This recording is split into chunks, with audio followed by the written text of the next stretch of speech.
Welcome to another Kings of War battle report. Empire of Dust versus the Forces of Nature. 2,000 points, and the scenario was Marco's Big Bluff. For this game, I used the same army as I did the previous game, and the reason why is I'd played with it the night before. Craig had challenged me to a game. Early in the morning, his house is being destroyed right now, so we had to play in his garage. And it has been nearly 100 degrees every day this week. So instead of trying to, figure out another place to play, we did play in this garage, but I had to get up at 5 a.m. to get there in time to play. So I hope you enjoyed the battle report. My eyes were pretty blurry, I have to admit, the rest of the afternoon. As you could tell from the list, I'm playing a very troop forward and not necessarily the heavy character load that most Empire of Dust armies are. So I started out with a troop of Rev Cav over here on the end. Then the mummies. Flanking the mummies are the Bone Giant Zindian Slave Guardians. Behind them, the ASB was in support, and Sebek Ray was in support. Finally, on the other end, I put 2 units of Skeleton Warriors, and then on the very end, of course, another unit of Rev Cav. Behind the skeletons, there was the Guardian Archers, and I had kind of stuck them up on the edge of the hill so that I could go ahead and start shooting as soon as I moved the skeletons down. And then the Soul Stare was also propped up on the top of the hill there so that it could rain down upon anything that Craig put in its way. The Worm stayed in reserve this game for a while. I just was just trying to make sure that there wasn't anything that was going to sneak past and do something mean to the back of my army. So opposing my right flank, of course, is Craig's left flank. He stuck the Greater Earth Elemental and the Air Elemental there right together to menace my flank. His Hunters of the Wild scouted forward into the little woods there. His Druid stayed in support of all the elementals, and so he placed his Greater Earth Elemental horde. So all of his surging stuff is kind of stuck together there. There's also 2 Salamander regiments backing up these all of these elementals on this flank, because sometimes these elementals will lag behind because of having shamble. Anchoring the middle of his line was the Unicorn and then a Salamander horde, along with the Beast of Nature. He also had a hero. I think it's the one that gives the Salamanders elite. I'm not absolutely positive, but I know that one of his heroes does give them a positive aura. Got to say, we misplayed this scenario. I looked at it now and realized that there are 6 tokens for the entire table. That's 1, 2, 1, 1, and 1 blank. Well, what we had was a 2, a 1, and 4 blanks on the table, which actually made a good game. But we did play it incorrectly. Over on his extreme right flank were 2 units of Hunters of the Wild, simply because I could not cover all of those tokens. So that was going to be a problem for me. So on turn 1, these skeletons did move down the hill, and that cleared the path for the Guardian Archers to be able to shoot. The Revenant Cav kind of stayed back in reserve as a countercharger. Both units of skeletons moved forward as far as they could. The Worm just moved ahead. His deal is he's got such a high crushing, he would be ideal to take out some of these elementals with a flank charge or surge. So I really thought that he was going to be a valuable asset this game. And so I moved him forward in support of the 2 units of skeletons. Knowing that Greater Air Elementals are the new broken, but I went ahead, and since he was in the open, I went ahead and shot him up with his Slave Guardian Archers. And I did 4 wounds to him, which was really impressive, I thought, on that critter. And so it's going to force him to either take cover or do something else next turn. On Craig's turn, he moved everything forward at the pace of his elementals. I mean, that's one of the things I say. I like shambling units for some things, but it's easier in an army that's all shambling to deal with stuff. But when you mix and match them sometimes, they shamblers cause the rest of your army to lag behind. And so this time I also noticed his druid took cover from the shooting volley, so, which was probably pretty wise, because I did have the soul snare as well there to do damage. In the middle, his salamander horde moved forward. His unicorn moved to the top of the hill to unleash some lightning bolt at me and start chipping away at some of my units. On the far end, Craig went ahead and moved forward to threaten to get my tokens. Like I said, my army was so small physically that it really couldn't cover all of them, so I just had to pick and choose which ones I wanted to take care of. Not sure what Craig had in mind with this, but he went ahead and charged his air elemental right to the front of a skeleton horde. I don't know if it was a spoiling attack to keep me from moving forward on the following turn, or he just thought maybe I was going to shoot him off the table before he got a chance to do anything. And I've been known to do this too, especially when I had a unit severely damaged. Just want to get something out of it, so to speak. And so I don't really understand this, but he in fact did go ahead and charge into my skeletons. And skeletons, they suck, but they're fairly resilient. The air elemental only did 4 wounds to the skeletons, and I even told Craig when I started this, I said, you realize that guy's dead? Because, I have enslaved guardians on one side and the worm on the other side, and the soul snare to suck wounds off of him before I even get there. But he must have had something in mind. So I moved the skeletons down the hill. There's actually my tokens were right there. So I went ahead and moved down. That's also my Wildcat token, which gives me Rally 1 for the tournament. And everything else just kind of moved down the hill. The Guardian Archers just sit there, and we're going to shoot whatever would expose itself. The air elemental was in big trouble as the worm slammed into his flank. He was hindered, but it was going to be 20 attacks. I know they hit on 5, but they were going to wound on anything. Plus the attacks of the skeletons, plus whatever the soul snare sucks off. And I'm pretty sure the soul snare put a couple of wounds and restored my skeletons back pretty close to full. Sometimes arcing a formation is bad in Kings of War, but in this case I was able to guard every little place where I could get a flank charge in on me. But I was also hoping, to draw him in to get one good charge off on him, because what I needed to do was to bust through one part of his army and then start wrapping the rest of it up. My problem was, as you can see, he's got more units, physical units, than I do sitting there, and so that was going to be a challenge. As you can see, I had 3 heavy hitters there waiting for those elementals with the mummies, the bone giant, and my enslaved guardians. Plus Sebek was there to heal or inspire, and then the ASB had the Tome of Darkness, so he could surge as well. So I was in a pretty good position right here. I just couldn't risk sending any one of them out by itself, and so that's why I just try to keep them tight together. And I thought maybe what I would do this game was to just cover my tokens and see if I could go for one of his, and see if that would work for me. Craig moved up his elementals in position to beat on my dragon in case it does something, some shenanigans in front of it, as they say.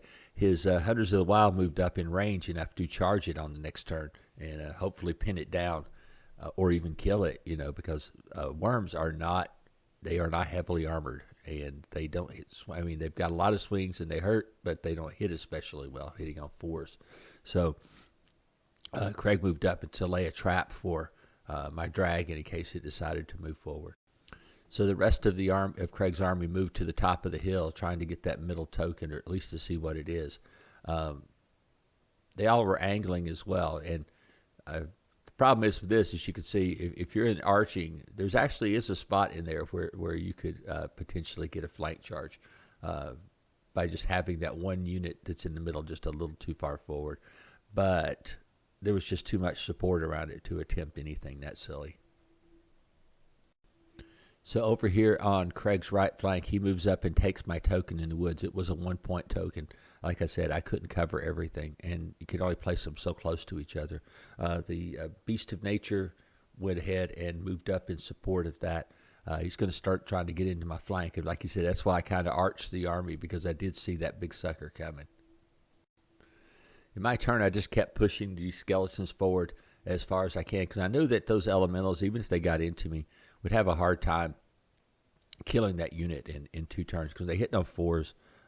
They're crush 1, so that kind of gives me a little buffer there that they would have a hard time taking out that skeleton unit very quickly. And at the same time, I would be trying to drain on them and everything else. The dragon did a nimble move over to get out in front of my unit of skeletons there. One of the fun things I did this turn was my enslaved guardians through Wind Blast to knock his Hunters of the Wild out of range so that they couldn't pin my dragon in place. So I did move the Mummies and Revenant Cav over to kind of threaten that unit of Hunters of the Wild that had my token. And I think I had another token underneath the Revenant Cav that was worth a point. So this was going to be, I was trying to figure this out. And like I said, we misplayed this scenario. I think we had 2 2s, 2 1s, and then the rest were blanks. And so there was a lot of tokens on the table that were worth points. So still worked out. It was still a fun game. And then the Mummies went ahead and angled that direction to support them as well. I mean, I knew the Mummies were fairly safe from really anything, at least for a few turns, until something else could come in to help him. I kind of left the Bone Giant flank open, but it was out of range. I just wanted to see if I could tempt him forward a little bit closer so that I could mess with him. I'm just putting this in as an interlude. This game was pretty boring, and I'll tell you, because neither one of us can move forward with proper support, and that was going to be a problem for both sides. I just could not focus enough. Like I said, he had just enough unit advantage there that I didn't want to move something in. Plus, he did have Surgers so that he could do some of the surge shenanigans, as they call them. So the game was very boring but we were just trying to be tactical. There was no reason to risk anything at all, because I'm sitting there on most of my tokens just guarding them. And if you'll see in the back, in the very, very back, there's one token that's unguarded in this game, and then and that's a 1. And over next to the Greater Earth Elemental, that's another token, but I think it's a 0, and he's just holding him out there to lure me in. Besides the Wind Blast, I did manage to put a couple of wounds on his Hunters of the Wild to kind of chip away at them at this point. Like I said, this right flank, his left flank, my right flank, we were in a real standoff because I had all of my big 2-point tokens were all over here, plus my Wildcat token, which gives me rally for all his troops. So leaving that area there would be foolish. I was so tempted to charge one of his Salamander units on the hill, but then just could not pull I stood there for 5 minutes. I thought Craig thought I was going to throw something at me, but I just could not make that decision at the time. So at this point of the game, Craig actually, I think, is starting to back his army up because he's just backing onto his tokens to take care of them. And I wasn't going to move either, so we were in a real I mean, if I would have moved, I would have got flank charged or surged into something. And so it didn't really make sense to move, just except to get in better position, just in case something else was going to happen. On this end of the table, it was just as boring. He kept pinging away at my Revenant Cav with a lightning bolt, and I kept healing him with Sevic Ray. So it was just, like I said, there was nothing happening right here. And really, I was down a point here because that unit of Hunters of the Wild had my 1-point token in those woods. And so I was just like, I could go get it. But it's just, I mean, I would probably lose everything trying to do that. So as you can see, Craig did start backing his units away. Matter of fact, was forming another battle line behind it. And that allowed me to move my Bone Giant and my Enslaved Guardians up on the hill, teamed up with Sevic. The rest of the guys basically just sat back and were holding these tokens over here. The Rev Cav went over here, kind of started messing with the elementals. If that would have been a nimble, light scouting unit, I would have been all over him. But, Rev Cav are what they are. Since I was lacking targets, I moved the Enslaved Guardian Archers up on the hill. My idea was that they were going to go down and cover the 2-point token while the skeletons move forward to try to threaten Craig a little bit more. The Soul Snare did move as well, and he's down there next to the to one of the. No, it's actually that's my Wildcat marker. I apologize, and he's down there guarding it. Wow! Finally, some action. The Hunters of the Wild left their token behind, and then the Beast of Nature decided to go slamming into my Revenant Cav. The Unicorn went into the Mummies, which I thought was kind of cool. His unit of Salamanders Primes went ahead and charged into the Bone Giant and the Enslaved Guardians. I didn't know how that was going to turn out, but I had a pretty good amount of combat power, and that's a lot of heavy armor right there fighting that horde. So at least some action was going to happen this turn. His second Salamander Prime horde had really no choice but to sit back and hold the tokens that were there. That green thing is his Wildcat token, and then there's an objective there at the same time that he is guarding.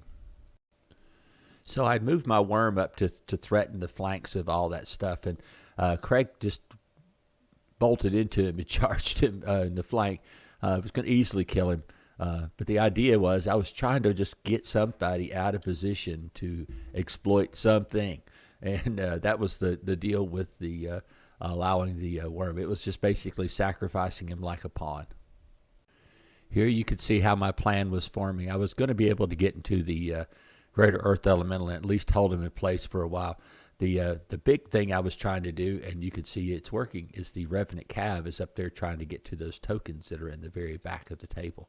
So this could not have worked unless I pulled that guy out of position. And having that dragon, I mean, if he didn't charge the dragon would have charged his Salamander Primes in the flank and killed them easily. So he had to do something. So that pulled his Greater Earth Elemental out of position, and it allows my Revenant Cav to kind of start sneaking around his line. And then the skeletons, whose job, of course, in life is to pin those kind of big critters in place. I was shocked when the worm had only taken 8 points of damage. That wasn't going to be good for Craig. And you can see he had moved his other elemental unit up to support the line as well, and really had no choice to because I was going to be able to get into the flanks of some of those other units with Surge. But the critical thing here is that back token, you can see it right at the back of the woods there, is exposed.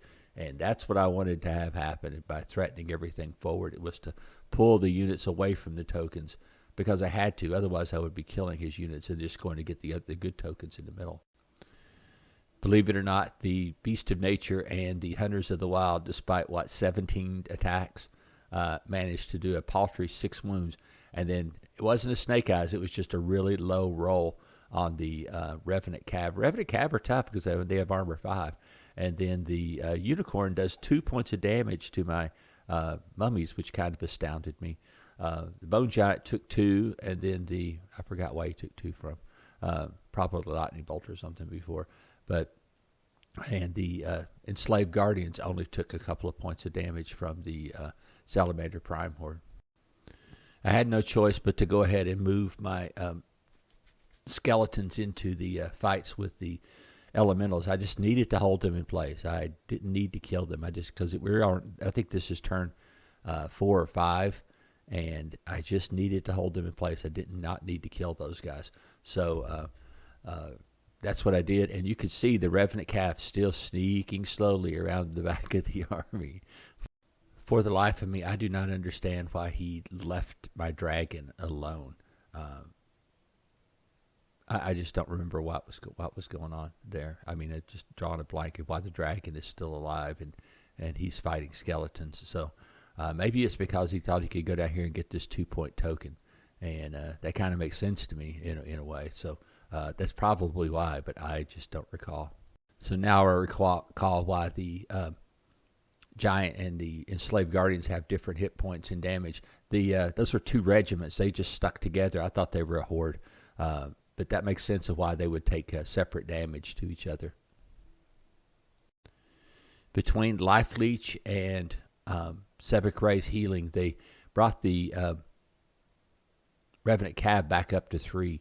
I managed to do just one wound. I was really crappy with the mummies. I thought I could bust that unit in one move with the mummies, that unicorn, and I was not fortunate there. So I'm sitting here trying to hold this one token. You could see it's under the Rev Cav, but right now I have a higher unit strength on that token. So as long as I could just hold it, I'll be fine. Now I see, now recall what happened with the dragon. He did keep the greater elemental fighting the dragon. It just I just mistook, because you probably had to turn the big model so that it would fit against each other. So then after he killed it, he went ahead and turned toward the skeleton horde. My skeleton horde had actually backed up back toward the token there, trying to get in position to kind of pull him forward some more, because I knew he could just. I mean, I knew those elementals couldn't kill that unit of skeletons in one turn. With no further targets, my enslaved guardian archers are going to turn and move down the hill to take that 2-point, to secure that 2-point objective there. Like I said, you can see my skeletons have actually backed onto back toward to get within 3 inches of that objective there. He can charge me all he wants. All I have to do is keep backing up. This was a really interesting part of the battle. The Rev Cav did fold this turn, and Craig had decided to back up because he had left that token behind over there in the woods. And so if he wasn't able to secure it by the end of the game, he was going to be in trouble. And my mummies were in good position because they have superior unit strength to the unit of Hunters of the Wild there.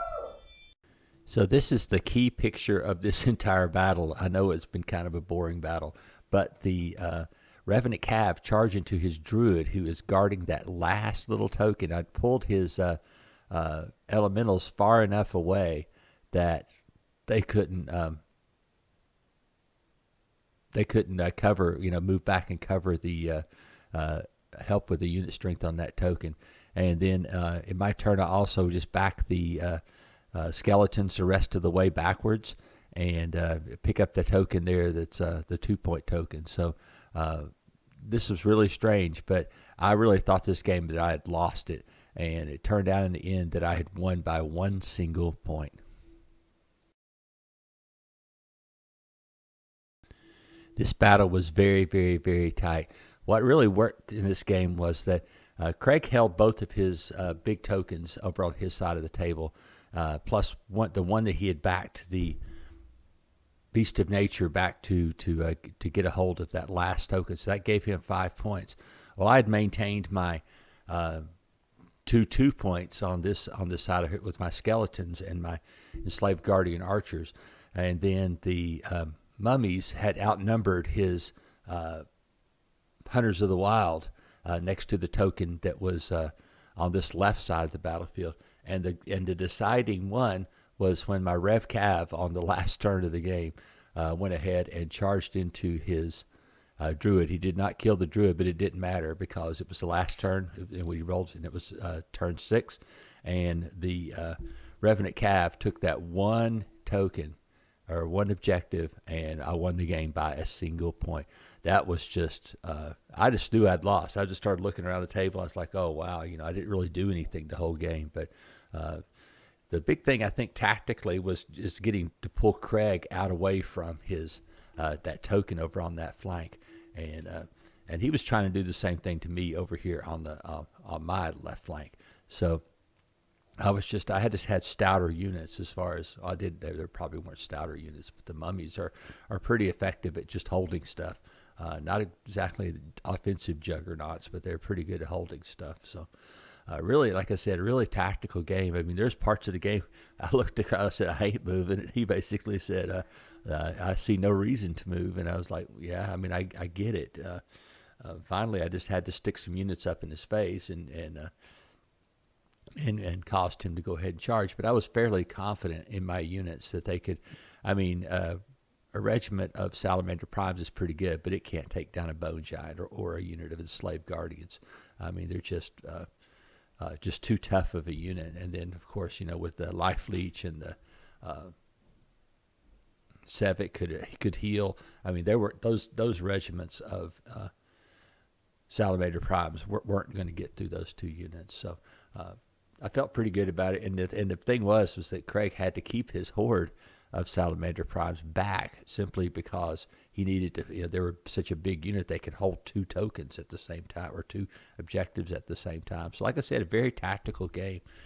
We played it wrong. I mean, I think if right now that I read the Mike Marco scenario, it is 1 2-point token, 1 1-point token, a bluff token, and then the Wildcat objective marker, which is essentially another token, but that token has rally 1, and that's how it's supposed to be played, which would have totally changed how this battle was fought. But I mean, the way we played it was fun. It was just, it's just with that many tokens on one side of the table, it was just hard for me to get enough forces in place to hold them all. And when you're going to if you're going to do just 3 per side, it's going to be pretty easy to hold them all. I mean, you just plant skeletons units in this case on top of them, and just unless something really is super hitty, they're not going to get through them very easily. So, just to let you know about the Mike Marco scenario, Mike Marco was a good friend of ours, just the nicest guy you've ever met, and super athletic. I mean, just super fit. And unfortunately, he had a hip problem, had a hip replaced. And then when they did the hip replacement, they found that he had cancer, and he did not last very long after they had the cancer. And so he was actually supposed to participate in the first year of the Wildcat Invitational, but he was just feeling too bad. And by a few months later, he had already passed away, which is just a horrible thing for such a nice guy and such a young guy. I mean, it's just really makes you think about your mortality. So anyway, I hope you enjoyed this battle report. I just thought it was a very tactical game, even though it wasn't particularly exciting. But I hope you see some lessons in there, such as how to try to pull units out of place to get things done. That's a pretty good lesson to try on someone to see if you can get them out of position or tempt them with, like I did with the dragon, to try to tempt somebody with such a juicy target that they would abandon a token, or an objective to go out and take the dragon. Because the dragon would have caused mayhem. I could tell you, if you'd have just left him alone, he would have done stuff. But in this case, it was my plan actually worked pretty well at that point.